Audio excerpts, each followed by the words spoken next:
Alright kiddos, today we're going to be talking about persuasive writing like we have been for a few days. What we're going to do right now, this is our activator. I want you guys to take maybe 30 seconds to a minute and think of a time when you personally were trying to persuade someone of something. Maybe you were trying to get your parents to let you stay up late, maybe you're trying to convince your teacher to let you have extra credit, anything. And I want you to talk about how you persuaded them and whether or not you thought it was an effective way to do that. So take about a minute.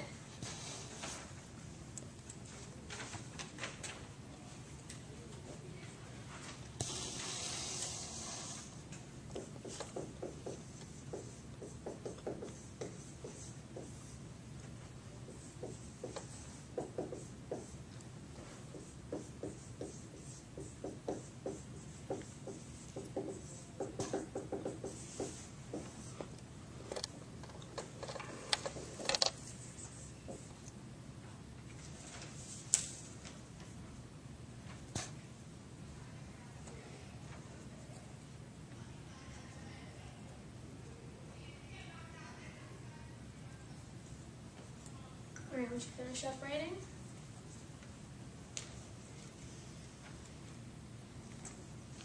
Would anyone like to share their response? Melissa? Okay, so I wanted Danny to go on a trip to the Bahamas, and he didn't want to. And I won. And the ways I did that is that we exclusively watched movies where they were in tropical settings. And I found the prices and found us a good price. And I paid for part of it as his birthday present. Okay. Yeah. So part of that was compromise. Compromise. Part of what you say was appealing to his logic. Yes. So what his logic of, or wanting to be frugal and save money. Yeah. And also what you're saying you'll pay for part of it. So let me say trip to the Bahamas. Financial incentive. Awesome. Alright, anyone else? So I asked my boss if I could work like one of the guys and pick all of the stuff that we do all day. Okay. Because the girls stay inside and the boys go outside, so Okay. I wanted to go outside all day. Alright, so how did you convince him? Did he let you? Yeah, I'm going to. Okay.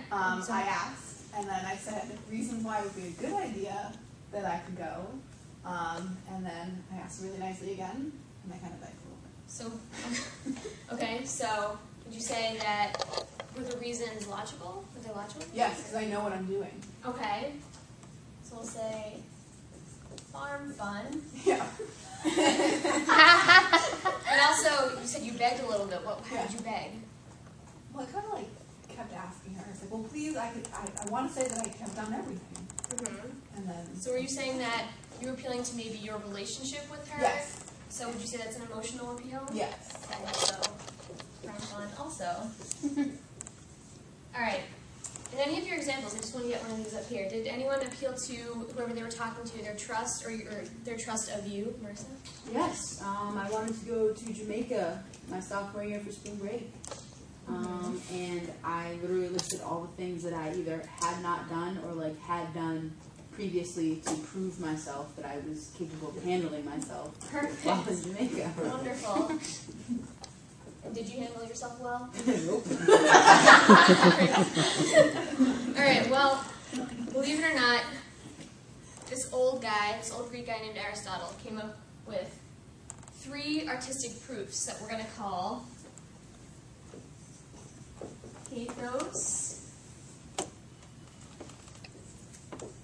logos, and ethos. Now, I want to get a sense of what you guys think that these might be referring to. So if I'm saying you're referring to emotions, what does that mean? How are you trying to convince someone, Megan? Like you're trying to make someone feel sympathetic or what you want them to feel about a certain thing. Okay, so good. All right, I'm going to write the definition. Please write this in your notes. You don't actually have to. Okay, so this word pathos is from the Greek meaning suffering or sensation, and it's appealing to audience's emotions, obviously. Okay, logos. When you're appealing to someone's logic, what does that mean? I know these are vague questions. I just want to get an idea of what you guys think. Reason, their reason, reasoning. Okay. Good. All right.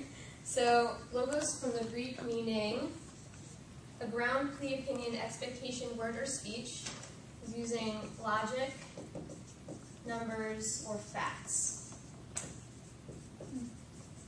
So it's hard evidence, making a good argument. And for ethos, if you're trying to build a case based on ethics, what does that mean? What are ethics? Values, morals, Okay. right, wrong, but Okay, so if you are seen as having good ethics, as being possessive of good values or morals, someone's more likely to trust you, right? Mm-hmm. Okay. So ethos from the Greek word meaning moral character, nature, disposition, establishing the credibility of the speaker, gaining the trust of the audience. Okay. Now, I'd like you to give me some examples of these. More examples. Now that you know the definitions, I want to get some examples. Let's think about commercials that you've seen.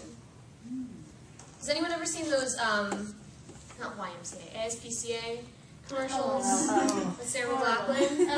Can't watch them. Okay, so which of these three is that? Emotion. Emotions. Why? Why, Melissa? Because you feel bad and you want to pick up the phone call because it pulls you apart. Right. Okay.